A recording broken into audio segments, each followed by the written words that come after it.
हमारे यहां ऐसा भी कहते हैं कि जनों में जनार्दन को देखो, नर में नारायण को देखो और जीव को ही शिव मानकर उसकी सेवा करो। शिव जी के पिंड की पूजा, जैसे यहां महाकाल का मुखौटा बनता है उसकी पूजा, इन प्रतीकों की पूजा तो करनी ही चाहिए, क्योंकि उससे अभ्यास रहता है।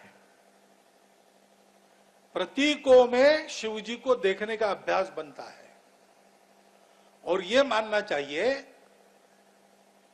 कि विश्व में विचरण करने वाले जड़ चेतन सृष्टि के सब जीव, सब प्राणधारी,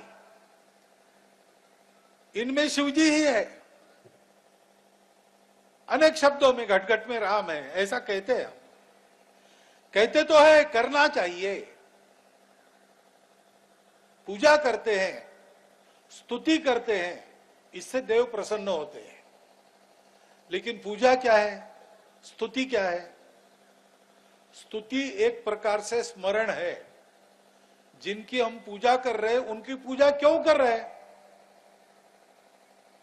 तो उनके गुणों का स्मरण है। अभी मुख्यमंत्री जी ने बताया, पूरे शिवतावंडव स्तोत्र में उनकी स्तुति है, तो उनके गुणों का वर्णन है। वो वर्णन क्यों करते हैं? तो पूजा का दूसरा अर्थ है, जिसकी पूजा करते हैं उसके जैसे बनने का प्रयत्न करना। हरि को भजे सो हरिसा होई, ये प्रक्रिया है पूजा की। शिवो भूतवा शिवम यजेत, भगवान जैसे बनकर, भगवान होंगे क्या पता नहीं,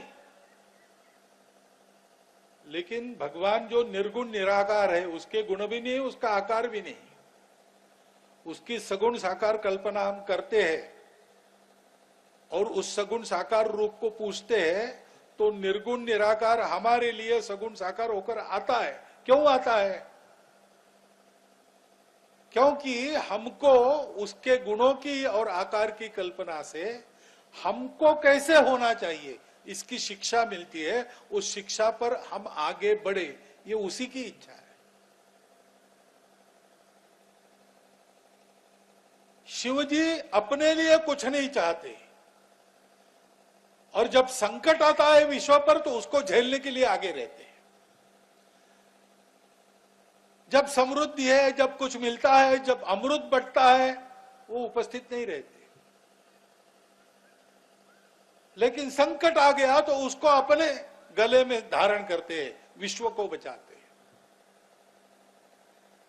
क्या हम अपने जीवन में इसका अनुसरण कर सकते हैं?